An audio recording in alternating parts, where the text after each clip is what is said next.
আসসালামু আলাইকুম everyone.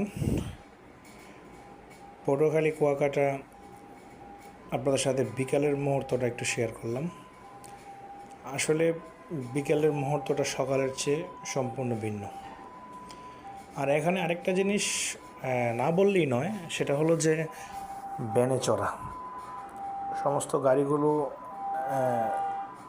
Battery চালিত, কিন্তু ভ্যান সিস্টেম করা, ভ্যান গাড়ি দিয়ে সব কিছু যাতায়াত ওদের। আর ভ্যানে চড়ে ওরা দৈনন্দিন কাজ থেকে শুরু করে কৃষিকাজ এবং ওনাদের সমস্ত কাজ ওরা করে থাকে। জেলেরাও ভ্যান ইউজ করে। তো আমরা যাদেরকে ভাড়া করেছিলাম, যে দুটো ভ্যান গাড়ির ড্রাইভার ছিল, তারা অত্যন্ত ভালো ছিল এবং মজার মানুষ ছিলেন।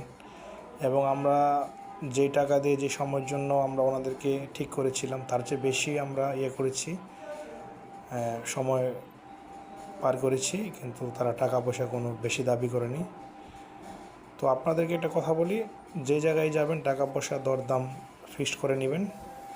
তো বিকালে যেই লেবুর বাগান, যে জায়গাটা, এটা খুব ভালো লেগেছে, সময়গুলো কাটাইছি। এবং এলাকার ভাই বাজার ছিলেন, এবং এক ভাইয়ের কথা না বললেই নয়, এক ভাই সমস্ত টোটটাই লঙ্গি পরে, এই যে ভাইকে দেখতে পাচ্ছেন, লঙ্গি পরে উনি কাটাইছে। অনেক ভালো মানুষ, অনেক ভালো মনের মানুষ উনি। এবং যাদেরকে নিয়ে টোটটা করেছি তারা আসলে সবাই অনেক ভালো মানুষ, এবং তাদের সাথে একটা অসাধারণ মুহূর্ত কাটিয়েছি। আপনারা দেখতে পাচ্ছেন, এই যে এখানে দোল খাচ্ছে, এটা কোনো আসলে টাকা লাগে না। একজন আন্টি এটা দেখাশোনা করেন এবং ওনাকে খুশি মনে কিছু টাকা দিলেই হয়।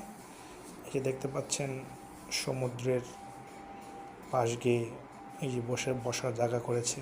এইগুলোতে বিকালবেলা হাঁটলে বা বিকালবেলা বসলে ভালো লাগে। এই সাগরের যে আসলে নীরবতা তখনকার দেখা যায় আর কি।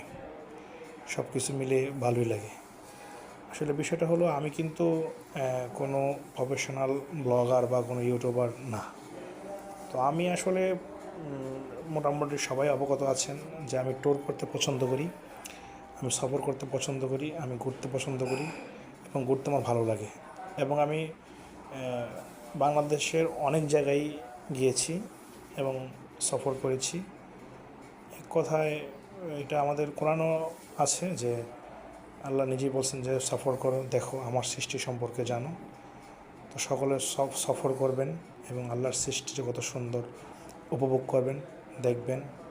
অনেক কিছু শেখার আছে এবং অনেক কিছু ব্রেনে ধারণা করা আছে। সব মিলিয়ে ট্যুরটি অসাধারণ ছিল। সকলে